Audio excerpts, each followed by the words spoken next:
নমস্কাৰ সকলোকে স্বাগতম জনালো মন্টু ডিফেন্স আসামলৈ আসাম পুলিচত কাইলৈ পৰা পুনৰ নতুনকৈ অনলাইন আবেদন ষ্টাৰ্ট হ'ব অসম পুলিচৰ ABN UB constable ABSI UBSI commando battalion driver constable Assam পুলিচৰ সাফাই কৰ্মচাৰী ফৰেষ্ট ডিপাৰ্টমেণ্টৰ ড্ৰাইভাৰ পদ সকলোবিলাকৰ পদৰ এপ্লাই ষ্টাৰ্ট হ'ব কাইলৈ পৰা আৰু এই পদত আবেদন কৰিবলৈ হলে আপোনালোকে প্ৰথমে কি কৰিব লাগিব বা আবেদন কৰিবলৈ হলে আপোনালোকৰ ডকুমেন্টছ কি লাগিব most important ভিডিও আপোনালোকৰ বাবে এটো কাৰণ কিছুমান সৰু হুৱা ভুলৰ কাৰণে হয়তো আপোনালোকৰ এপ্লিকেশন ফৰ্মখন ৰিজেক্টেড হৈ যাব পাৰে হেকাৰণে এপ্লাই কৰা আগতে আপোনালোকে এই ভিডিওটো এবাৰ চাওক যে এপ্লাই কৰা আগতে কি লাগিব বা কি ডকুমেন্টছ সাবমিট কৰিব লাগিব সকলোবিলাকৰ তথ্য সহকাৰে ভিডিওটো যেতিয়া আপোনালোকক জনাবলৈ বিচাৰিছো ভিডিওটো সম্পূৰ্ণৰূপে চাই থাকিব আৰু যদিহে আপোনালোকে আমাৰ চেনেললৈ প্ৰথমবাৰ কাৰণে আহিছে তেতিয়ালে চেনেলটো সাবস্ক্ৰাইব কৰি লব ভিডিও ডেসক্ৰিপচনত আমাৰ WhatsApp এণ্ড টেলিগ্ৰাম গ্ৰুপৰ লিংক দিয়া আছে যদি এতিয়ালৈকে জয়েন হোৱা নাই জয়েন হৈ লওক আৰু লগতে আমাৰ ফেসবুক পেজৰ লিংকও দিয়া আছে যদি এতিয়ালৈকে জয়েন হোৱা নাই জয়েন হৈ লওক তাতে যিকোনো ধৰণৰ আপডেট আপোনালোকে আগতীয়াকৈ পাব এতিয়া অসম পুলিচত যি কাইলৈ পৰা অনলাইন আবেদন ষ্টাৰ্ট হ'ব তাতে এপ্লাই কৰিবলৈ হলে কি ডকুমেন্টছ লাগিব বা এপ্লাই কৰা আগতে কি কৰিব লাগিব সকলোবিলাক তথ্য মই আপোনালোকক জনাবলৈ বিচাৰিছো How to apply? Apply কৰা আগতে অসম পুলিচত প্ৰথমতে কৰিব লাগিব আপোনালোকে ৰেজিষ্ট্ৰেচনছ সকলো ক্যান্ডিডেটে কৰিব লাগিব ৰেজিষ্ট্ৰেচনছ আৰু ৰেজিষ্ট্ৰেচন কৰিবলৈ হলে আপোনালোকক লাগিব কি সকলো তথ্য মই আপোনালোকক জনাম ইয়াতে কিছুমান ইম্পৰ্টেন্ট ইনষ্ট্ৰাকচন দিয়া হৈছে ৰেজিষ্ট্ৰেচন কৰাৰ সময়ত কি আপোনালোকে কৰিব লাগিব তাৰে তথ্য দিয়া আছে আপোনালোকে চাই লওক মই আপোনালোকক জনাই দিছো ইয়াতে উল্লেখ কৰিছে application must register in the application portal only once for all advertisement এটা ৰেজিষ্ট্ৰেচনতে সকলোবিলাকৰ পদৰ কাৰণে আপোনালোকে আবেদন কৰিব পাৰিব যদি যোগ্যতা হয় এই বিষয়ে আপোনালোকে গম পালে অনলি এবাৰ ৰেজিষ্ট্ৰেচন কৰিলে হৈ যাব আৰু ইয়াতে উল্লেখ কৰিছে candidate will be cancel if N application generate multiple application ID using different mobile number যদি আপোনালোকে এটা ক্যান্ডিডেটে যদি আপোনালোকৰ দুটা বা তিনটা আপোনালোকে ৰেজিষ্ট্ৰেচন কৰে ডিফাৰেন্ট মোবাইল নম্বৰ বেলেগ মোবাইল নম্বৰ দি আপোনালোকে যদি ৰেজিষ্টাৰ কৰে যদি কেনেবাকে গম পায় তেতিয়ালে আপোনালোকৰ এপ্লিকেশন আইডিটো আপোনালোকক কেনসেল কৰি দিয়া হ'ব এই বিষয়ে আপোনালোকে গম পালে বুজি পালে আপোনালোকে দুটা মোবাইল নম্বৰ দি আপোনালোকে এপ্লিকেশনছ ৰেজিষ্ট্ৰেচন আপোনালোকে নকৰিব ভালকে এবাৰে আপোনালোকে কৰিব শুদ্ধভাৱে কৰিব তাৰপা নেক্সট ইয়াতে উল্লেখ কৰিছে application must register with there name exactly as per the HSLC মানে আপোনালোকৰ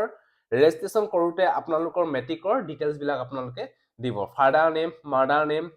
আপোনালোকে মেট্ৰিকত যেনেকৈ আপোনালোকৰ কাৰেক্টলি আছে সেই ডিটেইলছ বিলাক আপোনালোকে ৰেজিষ্ট্ৰেচন কৰা সময়তে আপোনালোকে ভালকে শুদ্ধভাৱে দিব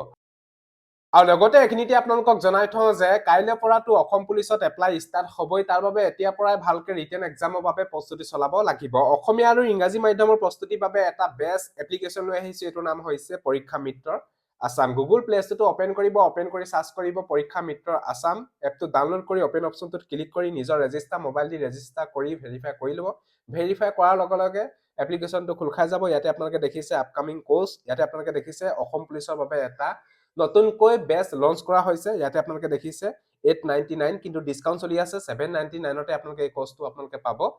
কমপ্লিট সিলেবাসৰ ওপৰত আপোনালোকে পাই যাব লাইভ ক্লাছ পাব ৰেকৰ্ডেড ক্লাছ পাব ফুল মক টেষ্ট পাব এই বিষয়ে আপোনালোকে গম পালে আগতে হোৱা এক্সামৰ কোৱেশ্চন পেপাৰ এনসাৰ আপোনালোকে এই কোৰ্সটোত আপোনালোকে পাই যাব মানে ফুল কমপ্লিট সিলেবাসৰ ওপৰত আপোনালোকে এইটো কোৰ্স লঞ্চ কৰা হৈছে ইয়াতে বাই নাও ক্লিক কৰি আপোনালোকে এই কোৰ্সটো আপোনালোকে বাই কৰি লব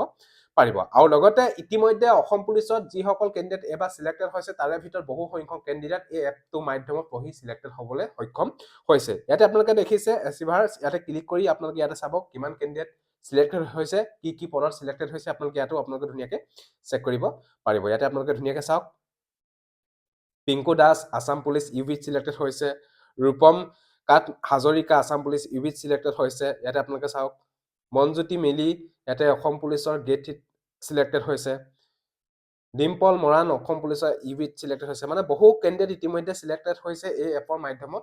পঢ়ি আৰু লগতে আপোনালোকে ইয়াতে ফ্ৰী মক টেষ্টও আপোনালোকে পাব আৰু লগতে আপোনালোকে ফ্ৰী ক্লাছও আপোনালোকে ইয়াতে দেখিব পাব ইয়াতে দেখিছে ফ্ৰী ক্লাছ ইয়াতে আপোনালোকে দেখিছে ফ্ৰী ক্লাছ এই কোৰ্সত ক্লিক কৰি দিব ইয়াতে আপোনালোকে ধুনিয়াকে ফ্ৰী ক্লাছসমূহ আপোনালোকে পাব যদি আপোনালোকে এতিয়া লৈকে যদি এই এপটো ডাউনলোড কৰা নাই অতি সোনকালে আপোনালোকে ডাউনলোড কৰি লওক গুগল প্লে ষ্টৰটো ওপেন কৰি পৰীক্ষা মিত্ৰ আসাম আপোনালোকৰ বাবে বহুতো হেল্পফুল হ'ব ৰিটেন এক্সামৰ বাবে আৰু এতিয়া আপোনালোকে ৰেজিষ্ট্ৰেচন কৰিবলৈ হলে আপোনালোকক লাগিব এমপ্লয়মেন্ট এক্সচেঞ্জ নাম্বাৰ আপোনালোকৰ এমপ্লয়মেন্ট এক্সচেঞ্জ নাম্বাৰটো আপোনালোকৰ লাগিব তাৰপা দুই নম্বৰতে আপোনালোকৰ লাগিব হাইয়েষ্ট কোৱালিফিকেশন এণ্ড ডিটেইলছ আপোনালোকে কিমান লাগে আপোনালোকে পঢ়িছে এই বিষয়ে আপোনালোকে গম পালে আপোনালোকে যিমানলৈকে পঢ়িছে সেই ডিটেইলছটো আপোনালোকে ইয়াতে এপ্লাই কৰা সময়তে আপোনালোকে দি দিব যদি গ্ৰেজুৱেশ্যন কমপ্লিট কৰিছে তেতিয়াহ'লে গ্ৰেজুৱেশ্যন অপশ্যনটো আপোনালোকে ইয়াতে ভৰাই দিব তাৰপৰা নেক্সট পাৰ্মানেণ্ট ডিষ্ট্ৰিক্ট আপোনালোকৰ পাৰ্মানেণ্ট ডিষ্ট্ৰিক্টটো আপোনালোকে ভৰাই দিব লাগিব জেণ্ডাৰ মেল এণ্ড ফিমেল এইটো আপোনালোকে ভালকৈ বহাব বহু কেণ্ডিডেটে হয়তো ভুল কৰে ফিমেল অৰ্থাৎ মেল কেণ্ডিডেটৰ মেল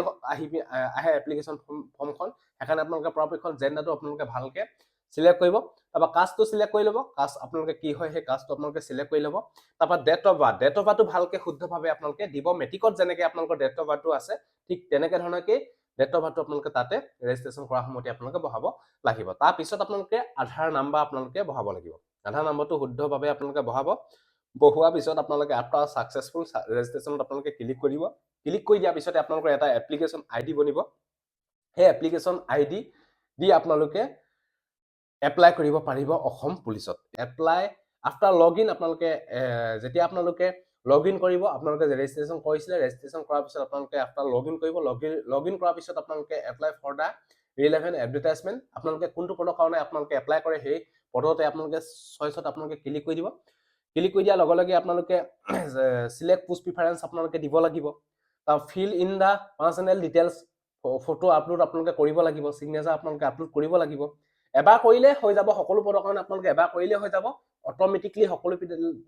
পদতে আপোনালোকৰ অটোমেটিকলি আহি যাব লাষ্টত আপোনালোকে সাবমিট কৰিব লাগিব সাবমিট কৰাৰ সময়তে আপোনালোকৰ ৰেজিষ্টাৰ যিটো আপোনালোকৰ মোবাইল নম্বৰ দিছিলে সেই ৰেজিষ্টাৰ মোবাইল নম্বৰত এটা OTP যাব সেই OTPটো বহাই পিনি আপোনালোকে একনলেজমেণ্ট স্লিপখন আপোনালোকে ডাউনলোড কৰিব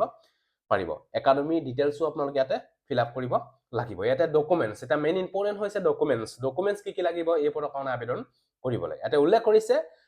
লেটেষ্ট পাছপোৰ্ট সাইজৰ ফটো এখন লাগিব আপোনালোকৰ 450 KB JPEG বা JPG PNG ফৰ্মেট হলে হৈ যাব তাৰপৰা next digital photo and signature আপোনালোকৰ লাগিব ডিজিটেল ফটো এণ্ড সিগনেচাৰ লাগিব 100 KB ভিতৰত আপোনালোকৰ হ'ব লাগিব তাৰপৰা এইচ প্ৰুফৰ কাৰণে আপোনালোকৰ মেট্ৰিকৰ এডমিট কাৰ্ড আৰু মেট্ৰিকৰ এডমিট কাৰ্ডত যদি আপোনালোকৰ ডেট অফ বাৰ্থটো মেনশ্যন নাই তেতিয়াহ'লে আপোনালোকৰ মেট্ৰিকৰ চাৰ্টিফিকেটখন হ'লেও হৈ যাব তাৰপৰা পাছ চাৰ্টিফিকেট আপলোড কৰিব লাগিব মাৰ্কশ্বিট আপলোড কৰিব লাগিব এইটো বিষয়ে আপোনালোকে গম পালে পাছ চাৰ্টিফিকেটৰ যিটো মাৰ্কশ্বিট সেই মাৰ্কশ্বিটখন আপোনালোকে আপলোড কৰিব লাগিব পাছ চাৰ্টিফিকেটখন আপোনালোকে আপলোড কৰিব লাগিব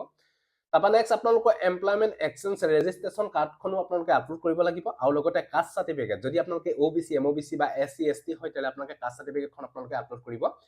লাগিব এইকেইটা মেইন ইম্পৰ্টেণ্ট ডকুমেণ্টছ এইটো বিষয়ে আপোনালোকে গম পালে এইখিনি আপোনালোকৰ বাবে মেইন ইম্পৰ্টেণ্ট ডকুমেণ্টছ আৰু যদি আপোনালোকৰ এক্সট্ৰা কোৱালিফিকেশ্যন আছে যদি এতিয়া চাফাই কৰ্মচাৰী যদি আপোনালোকে এপ্লাই কৰিম বুলি ভাবিছে তেতিয়াহ'লে আপোনালোকে চাফাই কৰ্মচাৰী 1 year এক্সপিৰিয়েঞ্চ চাৰ্টিফিকেট লাগিব আৰু যদি আপোনালোকৰ VDB চাৰ্টিফিকেট আছে তেতিয়াহ'লে আপোনালোকে VDB কোটাত আপোনালোকে সোমাব পাৰিব যদি NCC চাৰ্টিফিকেট আছে যদি স্পৰ্টছ চাৰ্টিফিকেট আছে তেতিয়াহ'লে আপোনালোকে বেনিফিট পাব সেইখিনি যদি আপোনালোকৰ নাই নো প্ৰব্লেম যদি আছে আপোনালোকে সাবমিট কৰিব পাৰে আৰু মেইন ইম্পৰ্টেণ্ট যিকেইটা ডকুমেণ্টছ সেই ডকুমেণ্টছ কেইটা বিষয়ে মই আপোনালোকক জনালো এইটো বিষয়ে আপোনালোকে গম পালে এইখিনি অসম পুলিচত এনেকুৱা ধৰণকে আপোনালোকে আবেদন কৰিব লাগিব যেতিয়া আবেদন ষ্টাৰ্ট হ'ব নিশ্চয় আপোনালোকক আমাৰ চেনেলৰ তৰফৰ পৰা এটা ভিডিঅ' দিম যিটো ভিডিঅ'ৰ জৰিয়তে আপোনালোকে নিজৰ ঘৰতে বহি আপোনালোকে ধুনীয়াকৈ এপ্লাই কৰিব পাৰিব A to Z step by step মই আপোনালোকক ভিডিঅ' এটা দিবলৈ চেষ্টা কৰিম কাইলৈ আপোনালোকে পাই যাব এটা ভিডিঅ' আৰু আপোনালোকক মই আগতীয়াকৈ জনালো যে অসম পুলিচত এপ্লাই কৰিবলৈ হ'লে কি লাগিব বা এপ্লাই কৰাৰ আগতে কেনেকৈ ৰেজিষ্ট্ৰেশ্যন কৰিব তাৰে তথ্য মই আপোনালোকক জনালো আপোনালোকে ভিডিঅ'টো চালে যদি ভিডিঅ'টো ভাল পালে সকলো কেণ্ডিডেটকে যাতে আপোনালোকে ভিডিঅ'টো আগতীয়াকৈ যাতে সকলোৱে গম পাওক সো আজিলৈ বাই জয় হিন্দ বন্দে মাতৰম জয় অসম ধন্যবাদ